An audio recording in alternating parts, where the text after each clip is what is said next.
এই অহংকার, এটির কারণে পৃথিবীতে বহু মানুষকে আল্লাহ তাআলা বেইজ্জত করেছেন, লাঞ্ছিত করেছেন, অপমানিত করেছেন, দুনিয়াতে নগদ শাস্তি দিয়েছেন, আখিরাতের শাস্তি তো আছেই। অহংকার পতনের মূল। এই প্রভাব সৃষ্টি জগতে সবার আগে যার মাধ্যমে আল্লাহ তাআলা বাস্তবায়ন করেছেন, আমাদেরকে দেখিয়েছেন, তার নাম হলো ইবলিস। ইবলিস সম্পর্কে আল্লাহ তাআলা কোরআনে কারিমে নিজেই বলেছেন, আবা ওয়াস্তাকবারা ওয়া কানা মিনাল কাফিরিন। আল্লাহ রাব্বুল আলামিন যখন তাকে আদমের সম্মানে সিজদা করতে নির্দেশ করেছেন, তখন সে অহমিকা প্রদর্শন করেছে এবং অহংকার করেছে। সৃষ্টি জগতে প্রথম অহংকারের অপরাধ যে সম্পাদন করেছে, এই অপরাধ যে সংগঠন করেছে, তার নাম হলো কি? ইবলিস। এই অহংকারের পরিণতি কি ছিল সেটা আর নতুন করে বলবার প্রয়োজন নেই, আমরা সবাই জানি।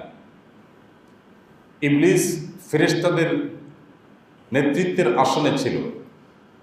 তাকে তার ইবাদত বন্দেগীর যে ইতিহাস ছিল, তার ইবাদত বন্দেগীর যে গুণাবলী তার মধ্যে ছিল, সুদীর্ঘকাল পর্যন্ত আল্লাহ ইবাদত বন্দেগীতে মগ্ন থাকার পরও যখন ফেরেশতাদের সরদারে, ফেরেশতাদের শ্রেষ্ঠত্ব এবং নেতৃত্বের আসনে সে ছিল, দীর্ঘকাল পর্যন্ত ইবাদত বন্দেগী ভালো কাজ করার পরও যখন অহংকার করেছে এবং অহংকার করে বলেছে, খালাকতানি মিন নারিন ওয়া খালাকতাহু মিন তিন, আল্লাহ আমাকে আগুন থেকে সৃষ্টি করেছ, আর যার সম্মানে সিজদা করতে বলছো তাকে সৃষ্টি করেছো মাটি থেকে, কেন আমি তাকে সিজদা করতে হবে?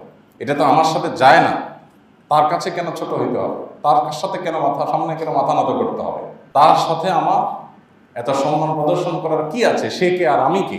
এই অহমিকার কারণে ইবলিসের পরিণতি কি হয়েছে সেটা আমরা সবাই জানি।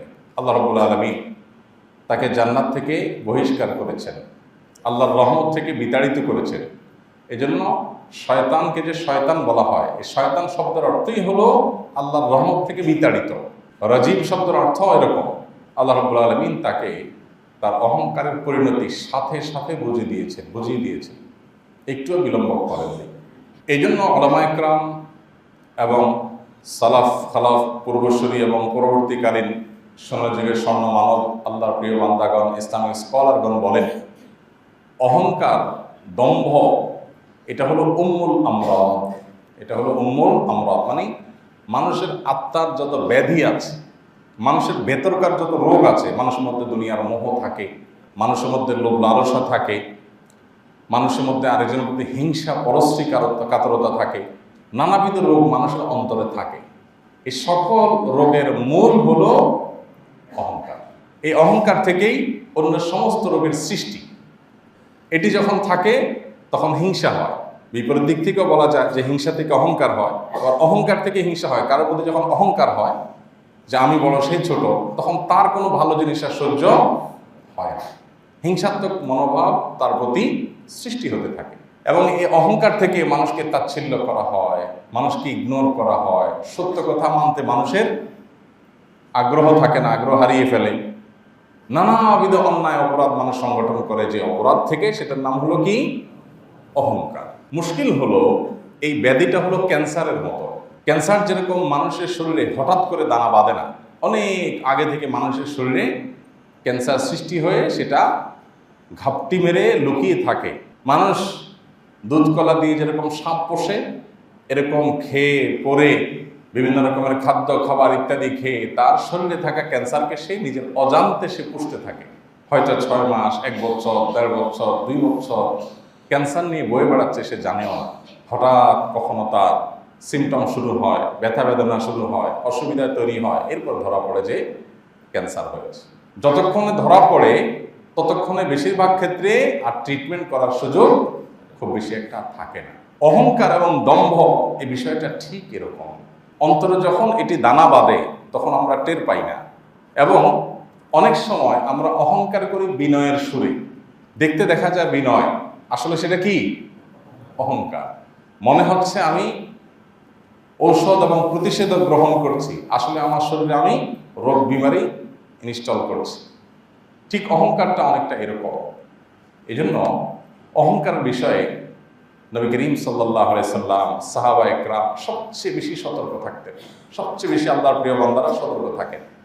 নামাজ, রোজা, হজ, যাকাত, জিকির, আজকার, তাসবিহ, তেলাওয়াত, উমরা, দান, সাদাকা, ওয়াজ, তারপর রোনাজারি আল্লাহর কাছে, মসজিদ মাদ্রাসা নির্মাণ, আরো বহু ভালো কাজ দুনিয়াতে আছে। এগুলো করা যতটা সহজ, নিজেকে অহংকার থেকে মুক্ত রাখা তার চাইতে বহুগুণ বেশি কঠিন। ভাইরা আমার, এই অহংকারের ব্যাপারে নবী সাল্লাল্লাহু আলাইহি সাল্লাম এত বেশি সতর্ক থাকতেন যে নবী সাল্লাল্লাহু আলাইহি সাল্লাম ছিলেন বিনয়ের সবচেয়ে বড় উদাহরণ। তার এক বর্ণনা তিনি বলেছেন, মান তাওয়াদা লিল্লাহি রাফাআহুল্লাহ। যে ব্যক্তি আল্লাহর জন্য বিনয় অবলম্বন করে, আল্লাহর জন্য যে ব্যক্তি বিনয়ী হয়, সে ব্যক্তিকে আল্লাহ তাআলা মর্যাদা বাড়িয়ে দেন, সম্মানিত করে দেন। আর অহংকার, দম্ভ এমন জিনিস যে কেউ যদি অহংকারী হয়, আল্লাহ তাআলা তার পতন অনিবার্য করে দেন, দুদিন আগে অথবা পরে। পৃথিবীর ইতিহাসে একজন দাম্ভিক, একজন অহংকারী আপনি দেখাতে পারবেন না যে তার অহংকার করতে করতে সে দুনিয়া থেকে গেছে, অর্থাৎ তার অহংকার নিয়ে যেতে পেরেছে, তার অহংকার দম্ভ চূর্ণ হয় নাই, এরকম একজন অহংকারীও দেখানো যাবে না। নমরুদ অহংকার করেছিল, আল্লাহ তাআলা তার দম্ভ চূর্ণ করে দিয়েছেন। ফিরআউন অহংকার করেছিল এবং তার অহংকার নিয়ে কোরআনে আল্লাহ একাধিক জায়গায় আলোকপাত করেছেন যে সে কিভাবে অহংকার করেছে, নিজেকে আল্লাহ দাবি করে বসে আছে, তার দম্ভ আল্লাহ তাআলা চূর্ণ করেছে।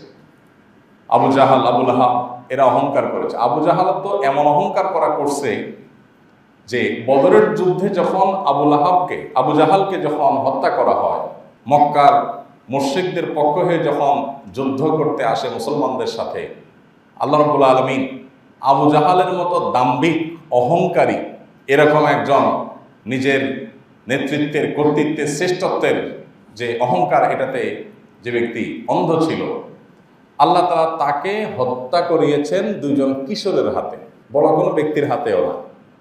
দুজন কিশোর, মুআজ এবং মুআওয়াজ, আপনারা অনেকে ঘটনা শুনেছেন। তারা একজন সাহাবীকে বললেন, চাচা, আবু জাহালের নাম শুনছি বহুত, কিন্তু চিনি না তাকে। আমাদের নবীকে নাকি অনেক কটু কথা বলে, অনেক কষ্ট দেয়। এই রণাঙ্গনে, এই যুদ্ধের ক্ষেত্রে সে নরাদমটা কে একটু দেখায় দেন, আমরা দুই ভাই তার হিসাবটা বুঝাই দিতে চাই। ছোট ছোট দুজন মানুষ, মুআজ আর মুআওয়াজ।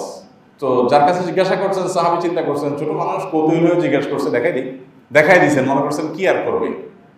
আবু জাহালও চিন্তা করছে যে আরে পোলাপান, এত বড় নেতা আমি, এত বীর বাহাদুর আমি, পোলাপান আসতেছে, আসুক না, কাছে আসতে দিছি। আর এমনভাবে আঘাত করছে, আল্লাহর ফয়সালা যে এই অহংকারী যত বড় হবে তার পতন হবে তত ছোট, যাকে সে যত ক্ষুদ্র মনে করবে তার হাত দিয়ে। এই বাচ্চাদের আঘাতে, কিশোরদের আঘাতে সে পড়ে গেছে। এরপর সম্ভবত আব্দুল্লাহ ইবনে মাসউদ রাদিয়াল্লাহু তাআলা আনহু যখন দেখলেন এখনো ধরে প্রাণ আছে, এখনো মরে নাই, তখন তিনি বুকে বসে তার শিরচ্ছেদ করার জন্য যখন প্রস্তুতি নিচ্ছিলেন, তখন সে কি বলেছে, ইন্টারেস্টিং বিষয়, বুখারীতে হাদিসটি আসছে। তখন আবু জাহাল বলেছিল, হায় আফসোস, একজন কৃষকের হাতে না মরে কোনো সম্ভ্রান্ত মানুষের হাতে মরতাম। চিন্তা করে, মরতেছে, দুঃখটা কি যে এর হাতে মরবো, আমাকে স্বয়ং মুহাম্মদ সাল্লাল্লাহু আলাইহি ওয়াসাল্লাম মারলে আমার ইজ্জত থাকতো, আরে আমি যাকে তুচ্ছ মনে করি এরকম একটা মানুষের হাতে মরলাম, শেষ পর্যন্ত দুঃখ। এরপরে কথা আরো ইন্টারেস্টিং। এরপরে সে বলে যে, শুনো ভাই, তুমি যেহেতু আমাকে মারবাই, কল্লা কেটে ফেলবা যেহেতু ধর থেকে, একটু বড় করে কাটিও। কেন? কারণ যুদ্ধ শেষ হয়ে গেলে সে যুগে যুদ্ধে যারা নিহত হতো শত্রুপক্ষে, তাদের সব লাশগুলো বা কল্লা যেগুলো আলাদা হয়ে গেছে সেগুলো রাখা হতো এক সারিতে। তো সে বলে যে, কল্লা একটু ডাবায় কাটলে অন্য লাশগুলোর মধ্যে আমারটা উঁচু থাকবে, আমি যে নেতা ছিলাম এটা বোঝা যাবে। এটা কিন্তু গাল গল্প না, সত্য ঘটনা। মানুষ যখন অহংকারী হয় তখন হিতাহিত জ্ঞান কোথায় চলে যায়, মানুষ কত নিচে নেমে যায়, যে মরতে গিয়েও তার অহংকারের কথাই মুখ দিয়ে আসে। ভাইরা আমার, নমরুদ যখন সে নিজেকে অনেক কিছু মনে করেছে, আল্লাহ তাআলা তাকে শেষ করার জন্য কাকে নিয়োগ দিয়েছেন? মশাকে নিয়োগ দিয়েছেন। মানে যে কোনো মানুষকে মানুষ মনে করে না, আল্লাহ বলেন দাঁড়া, তোর অহংকার চূর্ণের জন্য মানুষও না, আমার একটা ক্ষুদ্র সৃষ্টি মশা লাগাই দেব। অবাক করা বিষয়, সোভিয়েত ইউনিয়ন যখন তাদের অহমিকা ছিল অনেক, যে পৃথিবীর পরাশক্তি আমরা, কাদের হাতে আল্লাহ তাআলা পতন ঘটিয়েছে। আমেরিকার মতো পরাশক্তি যখন মনে করেছে পৃথিবীতে আমাদের উপর কেউ নাই, আল্লাহ তাআলা কোথায় নাইসাইজ করেছেন? আফগানিস্তানের ওই মোল্লা মৌলবীদের হাতে। বুঝতে পেরেছেন? এমন সাইজ করেছেন যে অপমানিত অপদস্থ হয়ে গোটা পৃথিবীর মানুষের সামনে লজ্জায় লেজ গুটিয়ে চোরের মতো দিনের আলোতে পালায় যেতে হয়েছে।